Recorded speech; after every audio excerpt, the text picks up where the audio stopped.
বনগাঁর সন্দেশখালীতে ration দুর্নীতি নিয়ে অভিযান চালাতে গিয়ে স্থানীয়দের হাতে আক্রান্ত ইডি ও কেন্দ্রীয় বাহিনী। শুক্রবার সকালে সিজিও কমপ্লেক্স থেকে ইডির 15টি টিম রওনা দিয়েছে রাজ্যের বিভিন্ন দিকে। জানা গিয়েছে শুক্রবার সকালে ইডির একটি দল পৌঁছেছে উত্তর 24 পরগনার বনগাঁ পুরসভার প্রাক্তন চেয়ারম্যান শঙ্কর আদ্র শ্বশুর বাড়িতে। একই সময় অন্য একটি দল সন্দেশখালীর এক তৃণমূল শাহজাহান শেখের বাড়িতে পৌঁছেছে। সূত্রের খবর, শঙ্কর এবং শাহজাহান দুজনেই প্রাক্তন খাদ্যমন্ত্রী জ্যোতিপ্রিয় মল্লিকের ঘনিষ্ঠ। রেশন বন্টন দুর্নীতি মামলাকে কেন্দ্র করে ওই দুই জায়গায় হানা দিয়েছে ইডি। জানা গিয়েছে কেন্দ্রীয় সংস্থার আধিকারিকরা সন্দেশখালীর সরবেরিয়ায় শাহজাহানের বাড়িতে পৌঁছতেই পড়তে হয়েছে আক্রমণের মুখে।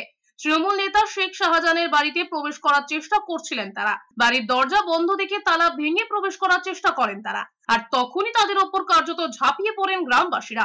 পরিস্থিতি কার্যত নিয়ন্ত্রণের বাইরে চলে যাওয়ায় শাহজাহানের বাড়ি ছেড়ে চলে যেতে হয় ইডিকে।